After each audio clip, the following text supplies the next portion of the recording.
It began with a crash. Not metaphorical, a literal crash.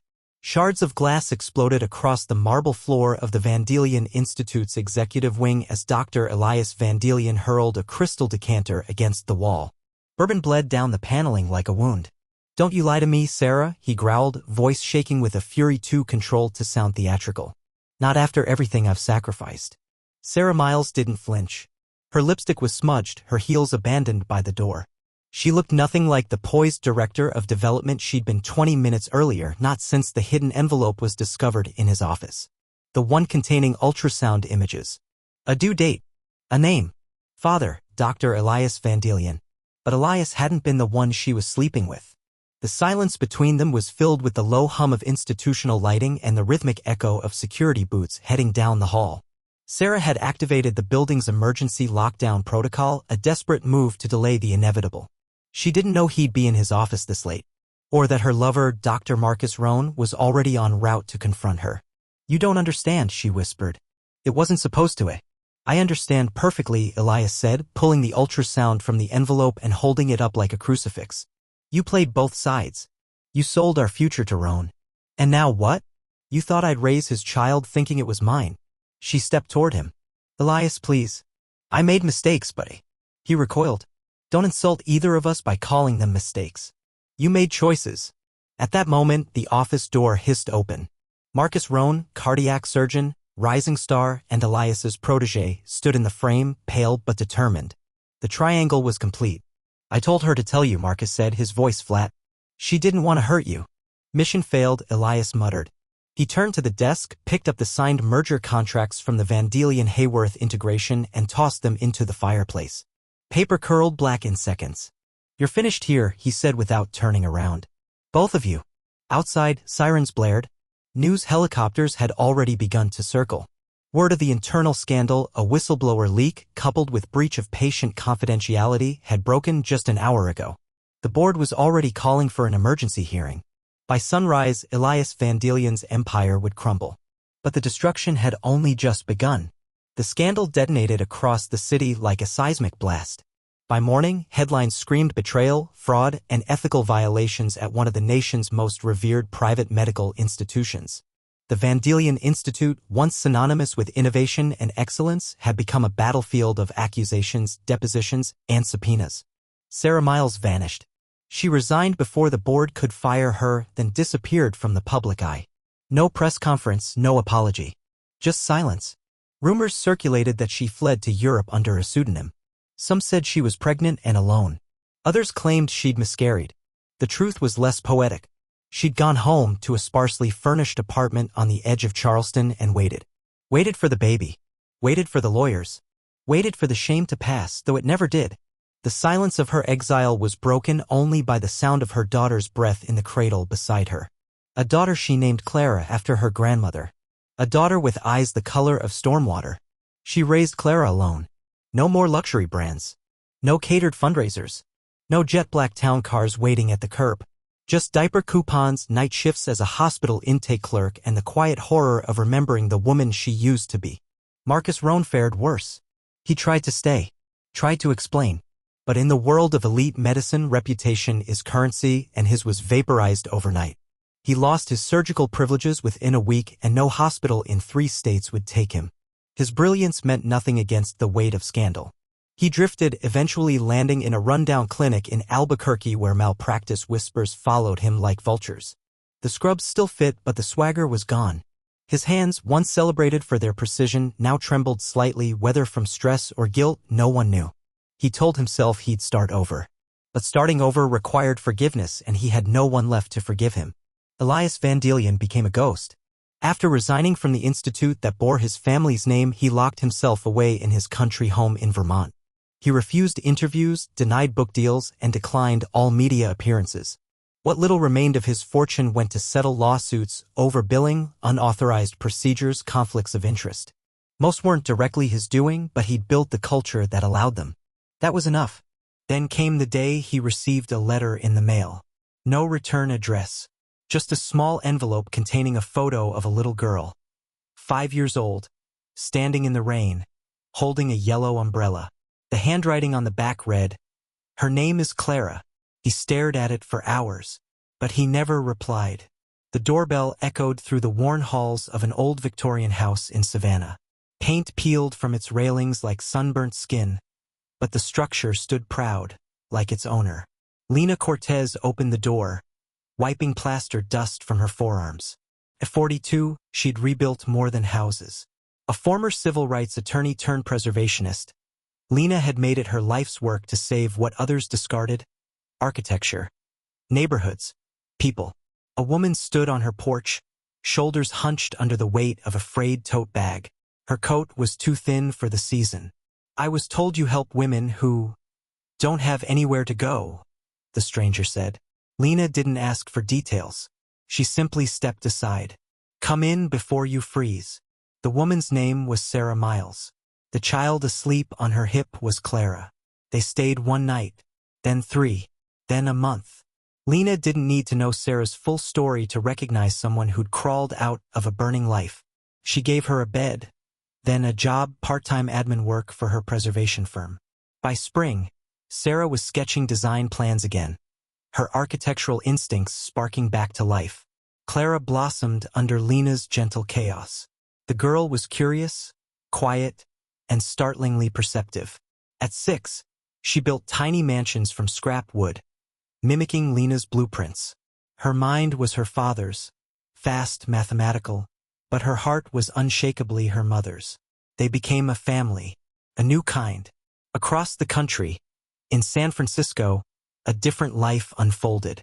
Harper Vandelian, Elias's estranged daughter from his first marriage, had spent years rejecting the weight of her name. She was a biotechnologist by training, but her real obsession was systems, how people, policies, and power intersected. The scandal that wrecked her family's empire had left scars she never spoke of. She hadn't seen her father since the hearings, but in his silence she found purpose. She co-founded the Kestrel Initiative, a watchdog agency for medical ethics and tech accountability. What began as a grassroots newsletter became a nationally recognized force within 5 years, funded by whistleblowers, survivors, and a few guilt-ridden billionaires. Her mission: to ensure that what happened at the Vandelian Institute could never happen again. Harper never married, but she adopted a teenage girl named Bee, whose foster records were longer than her school transcripts. Bee had been burned, betrayed, and dismissed. Harper didn't try to save her. She just gave her a home with doors that never locked behind her. Bee, with her sullen brilliance and scratchy voice, watched the world with a cynic's eye. But she watched, and she learned. She had questions no one else dared ask, and a mind wired for justice. She would become dangerous in the best possible way. The walls of the old mansion groaned in the wind, as if protesting their second life. Boards splintered under the weight of scaffolding, and the scent of plaster, dust, and weathered wood saturated the early spring air. In Savannah, Georgia, the past was never truly buried. It lingered in floorboards, haunted doorframes, and whispered through shutters like a memory that refused to fade. Lena Cortez leaned over the balcony, trowel in hand, her sleeves rolled above the elbow. At 42, she bore the calm of a woman who had seen enough of life to know what to rebuild and what to let rot. A preservationist by trade and by calling, she salvaged more than buildings. She'd once been a civil rights attorney in New York, a firebrand in courtroom heels who dismantled corrupt landlords and crooked councilmen with surgical precision. But that fire had nearly consumed her too. After the death of her partner and a protracted battle with the city over a failed housing project that left families displaced and her conscience scorched, Lena fled the noise of politics and public attention. She bought a crumbling Victorian on a forgotten street and set to work alone, brick by brick, nail by nail, saving a house that refused to die. That's when the knock came. She was in the middle of fitting a new cornice molding when she heard it. The knock wasn't loud, but it was insistent. 3 measured raps, as though the knocker was afraid to be turned away but had nowhere else to go. Lena wiped the grit from her hands and opened the door. The woman standing there looked like she had walked straight out of a storm. Her hair was damp, clinging to her temples. Her coat was thin and stained, barely concealing the bundle asleep in her arms. a little girl with tightly curled hair and a bruise just beginning to fade near her temple. "I was told you help women who've run out of places to run," the woman said. Her voice cracked like ice breaking on a lake. Lena said nothing at first. She studied her, not with suspicion but with a quiet, measured curiosity that had served her well in courtrooms and broken neighborhoods alike. Then she opened the door wider and stepped aside. "Come in," she said, "before the wind steals your bones." The woman's name was Sarah Miles. Her daughter was Clara, 6 years old and too quiet for her age. They stayed one night, then 3. By the end of the second week, Sarah had moved from sleeping on Lena's couch to sanding window frames. Lena didn't ask for the details of her story, not at first. Pain had its own rhythm. It surfaced when it was ready. Sarah spoke in fragments. A controlling ex-husband. A promising architectural career derailed by betrayal. A family that had turned its back. "My daughter was the only thing I did right," she said once, staring at her calloused hands. "I just didn't know how to keep her safe without disappearing too." Lena understood. She'd buried her share of wreckage under the floorboards of this house. But as Sarah began to emerge from the ruins of her past, something remarkable happened. The same architectural instincts that had once earned her awards returned with startling clarity. She began sketching again, first the window frames, then full elevations. By the end of the season, she was working side by side with Lena, co-leading the firm's modest renovation team. Clara, meanwhile, took to the house like it had been built for her. She explored its corners, whispered to its shadows, and memorized every creak of every stair. She built miniature mansions from matchsticks and glue, copying her mother's blueprints with eerie accuracy. She spoke rarely, but when she did, her questions were precise, her mind sharp. She was, in Lena's words, a haunted genius in a child's overalls. They were a family. A new kind. Not stitched by blood, but by shared survival. Across the country, in San Francisco, a different kind of rebirth unfolded, colder, sharper, and executed with relentless precision. Harper Vandelian, Elias's estranged daughter, had not spoken to her father since the day the media tore his name apart. She had been 25 then, fresh out of graduate school with a dual degree in biomedical ethics and systems engineering and a growing disdain for legacy wealth. When the Vandelian Institute collapsed, so did her last illusions. But Harper did not fall with them. She transformed. She co-founded the Kestrel Initiative, a small ethics review blog that quickly evolved into a data-driven watchdog agency for medical and biotech accountability. By the time she turned 30, the initiative had won a federal grant, subpoenaed 3 biotech conglomerates, and shut down a fake clinical trial in Nevada. Harper's apartment was sterile, white walls, cold steel, books stacked in perfect geometrical harmony. She had no patience for sentimentality. She kept a photo of her father in a drawer she never opened. Not because she missed him, but because the reminder of his betrayal kept her sharp. Her life had no room for children. And yet Beatrice B. Lynn entered it like a storm crashing through glass. Bea was 15, angry, and in foster care for the 6th time. Her IQ placed her in the 98th percentile. Her school attendance placed her at the bottom of every report. She wore second-hand combat boots and eyeliner like war paint. Her social worker had no illusions when she dropped her off. "She bites," the woman said. "Figuratively, mostly." Harper raised a brow. "So did I. It was never easy." Bea questioned everything, especially kindness. But Harper didn't try to heal her. She simply gave her structure, truth, and space, 3 things the girl had never known. And slowly, grudgingly, Bea grew. By 17, she was auditing graduate seminars on public policy. She hacked her school's outdated servers not for fun, but to expose a racially biased suspension algorithm. She was a firebrand like Lena in her youth, but with a sharper tongue and less tolerance for compromise. They weren't just mother and daughter. They were architects of justice in different forms, Harper with her data, Bea with her defiance. And still, miles away, the past stirred. There were names neither woman spoke aloud. There were cities neither dared visit. But the threads that once bound their lives to Elias Vandelian and his secret spiral of lies had not been severed. Only sleeping. A reckoning was coming. Not in courtrooms. Not in headlines. But in the echo of a story that refused to end. Rain fell in sheets that evening, soaking the streets of Charleston in a melancholy haze. Inside the weathered mansion on Sumter Street, the one Asa and Elise Calloway had been restoring brick by brick, something far heavier than water filled the air. A weight. A reckoning. Elise stood in the kitchen, her hands trembling as she folded and unfolded the same dish towel. The letter had come that morning. It was from Marina, now going by Mara Leeds, in Minnesota. It hadn't been handwritten and it lacked apology. But it said enough. Across the kitchen, Asa paced. His expression was unreadable, but Elise knew him. She knew the silence was a dam bursting inside him. She confessed, Elise finally said. Not everything. Not even most. But enough. Asa stopped. Turned. The fury in him was not loud, not cruel. It was cold, glacial. Controlled.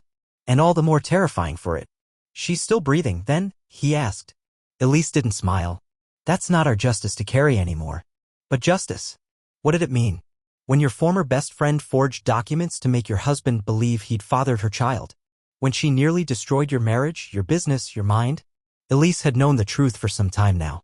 The second paternity test had confirmed Asa was never Rachel's father. But that hadn't been the real betrayal. The real cut had come from how easily Marina had played on Asa's guilt, his loyalty, his sense of responsibility. And how for a while Elise had been afraid he might walk away from their love out of some twisted sense of obligation. We're free of her now, Elise said softly. Asa looked at her, his eyes stormy. Then why does it still feel like she's in this house? Because lies, Elise thought, didn't vanish with truth. They left behind a residue. And you had to scrub and scrub until it was gone. Later that night, Elise sat in her study with their daughter, Clara, who had just turned 10. Bright-eyed and sharp as glass, Clara had begun asking questions lately. About family. About Rachel. About things she couldn't quite name. Why don't we see Aunt Mara anymore? She asked, curled up beside her mother, head resting on Elise's shoulder. Elise brushed the girl's wild curls back. Because sometimes people we love make choices we can't follow. Clara blinked. Like lies? Yes, Elise said. But also fear. And jealousy. And the belief that hurting someone else might get them what they want. Did she hurt you? Elise smiled faintly. She tried. But I'm still here. You're here. Your father is here. That's what matters. And it was. But the pain was not erased. It was transfigured, shaped into the foundation of something stronger. As Asa joined them, his hands settling on Elise's back, the family sat in quiet unity. They were not perfect. They were not untouched. But they were unbroken. And in that there was victory. The sun bled dry over the flat outskirts of Yuma, Arizona. A lone figure slouched at the end of a cracked bar, his collar sweat-stained, his hands liver-spotted. No one recognized him. Not anymore. This was Dr. Julian Reddick.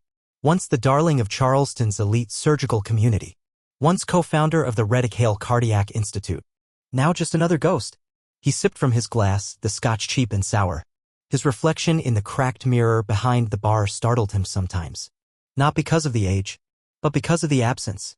The absence of the man he once believed himself to be. 10 years ago, Julian had everything. Power, wealth, women, acclaim. And secrets. So many secrets. It was Marina's testimony, her desperate ploy for leniency, that cracked open the dam. In trying to save herself, she'd exposed Julian's long chain of predatory manipulation, unethical procedures, falsified consent forms, patient seductions masked as counseling. The medical board stripped his license in 3 states. Civil suits consumed his wealth. His reputation, that gleaming facade, collapsed with thunderous speed. Now he worked odd consulting gigs, if you could call them that. Urgent care walk-ins. Insurance mills. Always under different aliases. Always looking over his shoulder. The television at the end of the bar flickered on with local news. He didn't watch it, usually. But a name snapped his attention into focus. The Barnes-McKay Ethics Act, inspired by the groundbreaking litigation led by attorney Evelyn McKay, has just passed the National Committee. He stared. A picture of Evelyn flashed across the screen. She hadn't aged a day, sharp suit, sharper eyes. He remembered when she was just Evelyn Hale, the soft-spoken wife of his former partner. He had underestimated her then. Everyone had. She had become his undoing. As he turned away from the screen, he noticed the bartender glaring at him. No smile. No warmth. Just suspicion. Recognition came slow, but it always came. Julian dropped some bills and shuffled out into the dusk. His car, dented and sun-bleached, coughed to life. He didn't know where he was going. He never did anymore. Out of habit, he checked his email on a burner phone. One message. Subject, Rachel's medical records. Julian's fingers hovered. It was from Marina. He opened it. 3 words. You were right. That night, Julian didn't sleep. He lay awake in his motel room, staring at the ceiling. Somewhere in Minnesota, Marina was still fighting to convince the world she wasn't a monster. And somewhere in Charleston, a child bore the weight of both their sins. He had no redemption story. No comeback arc. Just a long road stretching into nowhere. But perhaps, just perhaps, he could choose silence over further harm. And maybe that, in the end, was all the atonement left to him.